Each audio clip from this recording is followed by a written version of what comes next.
Now that we've talked about populations in general, we're going to focus on the human population. This might open your eyes a little bit to how the human population growth rate has changed over time, and then connecting the status of a country to its growth rate. This graph really nicely shows how human population growth has changed over time. Notice it is exponential. We have not reached K yet, carrying capacity. We don't know where it is. Population growth rate started out slow and then just exploded, and there have been some times where there have been massive deaths and it's been pretty low, but overall our population is on the rise and we are in the 7 billions today. So basically what's happened over time? Homo sapiens spread all over the world. Birth rates, death rates were both very high. Because they were high, growth rate was slow. Once agriculture was invented, that helped bring more food and more livestock and other ways to help make life better. So death started to decrease, birth started to increase. The growth rate was still slow though, because overall death and birth rates were still very high. When the 1700s came around, there were many changes that made life better. The Industrial Revolution, science, technology, medicine, sewage improved, hygiene improved, people survived longer, not as many infants died. Death rate went down. More kids lived longer. Therefore, the birth rates increased. People could have more kids because they weren't dying as much. Population was growing faster. Death rate going down, birth rate going up. Today, birth rates in many countries are pretty low. The reason why: many developed countries with technology have machines for labor, so you don't need to have kids to do work for you. School mandates also had lots of effects. You are by law required to be in school. Back in the day, kids were workers and they brought in money for the family. So when kids were required to go to school, there was less income coming into the house.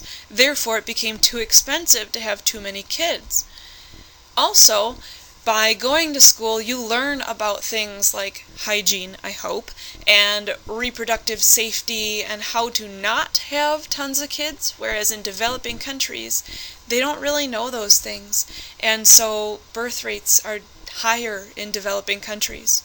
Also, in many countries like the United States, women have careers, and so there's not enough time to have tons and tons of children, whereas in other countries, a woman's job is basically to have many kids.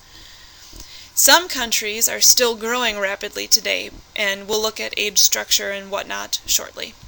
In fact, we're looking at it right now. So, in a developing country, the developing country is usually considered poorer and they don't have as much technology. The people in developing countries tend to have many kids. So here's a population pyramid. Lots of people at the bottom, developing country. Many kids, reasons why: high birth rates. Many kids die early, so if a kid dies, you have another one to replace them. It's kind of a sad thought, but it's true. More workers are needed, so family matters. They're having more kids for working reasons, death rate reasons, etc. Birth rates are high. Infant mortality rates, kids dying at a young age, is very high. People in general don't live as long. Many developing countries are experiencing this type of structure, very fast population growth. Not a lot of people at the older ages, but in this reproductive area, tons and tons of people having tons and tons of kids. In a developed country is generally a wealthier nation. A little more technology and medical advances allow better sanitation, better education, so those people are having fewer kids.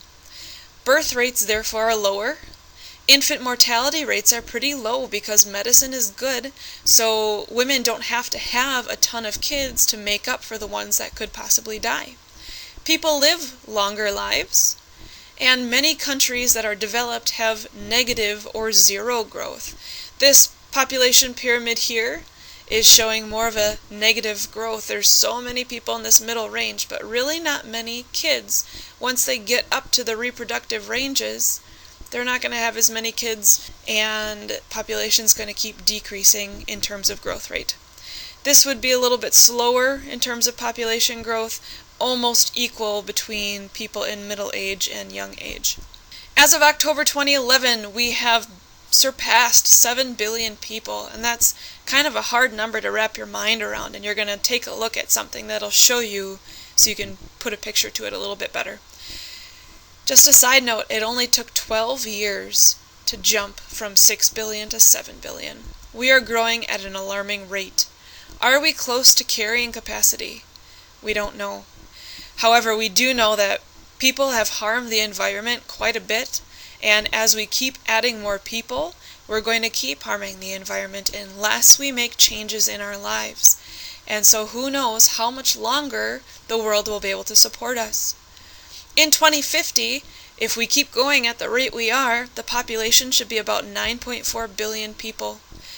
India is going to surpass China in 2025 and be the most populated country.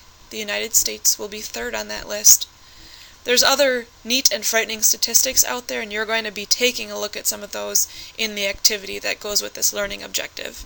Now that you've seen this video, you should know how the human population growth rate has changed over time and be able to connect the growth rate to if a country is developed or developing. Please refer to your note packet for your next step, which is going to be looking at some statistical information online.